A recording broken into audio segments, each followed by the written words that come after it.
If I asked the question, what does the Lord require of you? Many, perhaps most of you, would instinctively answer by quoting Micah 6:8, to do justice, and to love kindness, and to walk humbly with your God. But did you know there is another place in Scripture where the same question is asked and answered? That would be Deuteronomy 10, a very different context.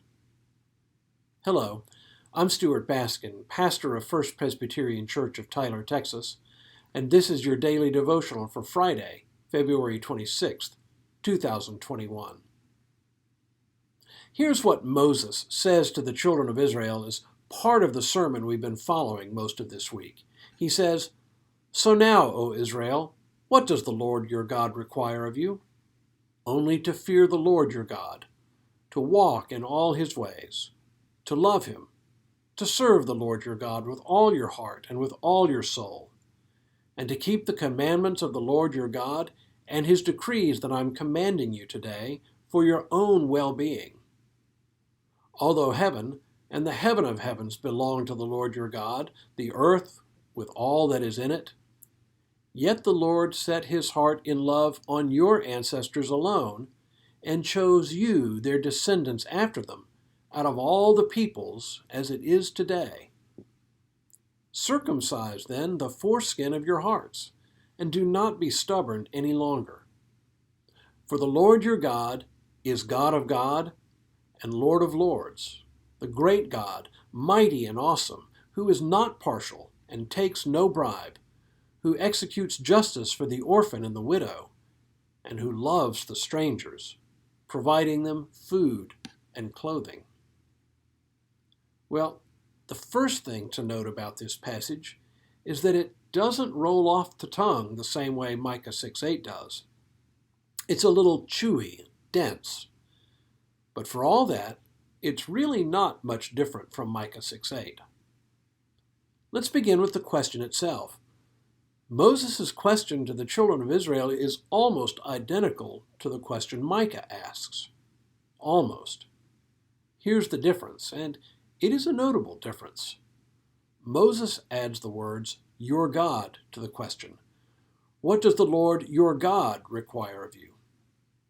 Now, it's a small difference, but perhaps it's significant. It makes the question more personal, more direct. But it also reminds the listeners that among all the gods in the world around them, that the Lord, Yahweh in Hebrew, that the Lord alone is their God. Not Baal, not Asherah, nor any of the other gods, only the Lord. Why is this significant? Because unlike in our day, when we assume that there really is only one God, in the ancient world, and even among the children of Israel, it was assumed there were many gods. It was just part of the world as they knew it. For Israel, therefore, the question of monotheism wasn't whether there were other gods, but which God or gods were they to worship. And of course, the very first commandment of the 10 Commandments is, "You shall have no other gods before me," or besides me. It was more like a marriage vow, to maintain an exclusive relationship with only one person, though there may be many people one could fall for. In this case, it was to maintain an exclusive relationship with this one God. And as in marriage, there were certain things that were expected in the relationship between the Lord and the children of Israel. For God's part, it was the never-failing covenant to love the people of Israel.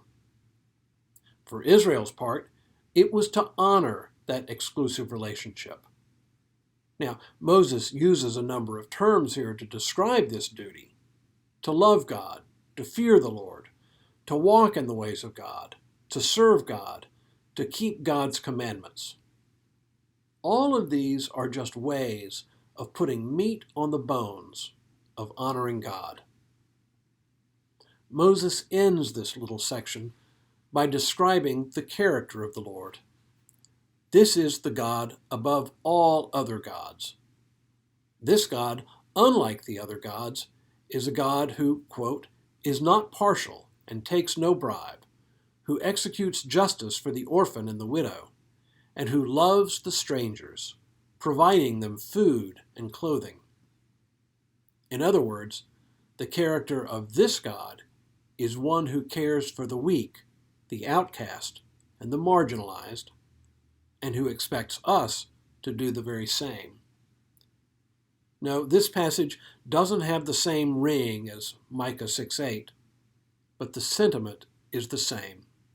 Do justice, love kindness, walk humbly with God.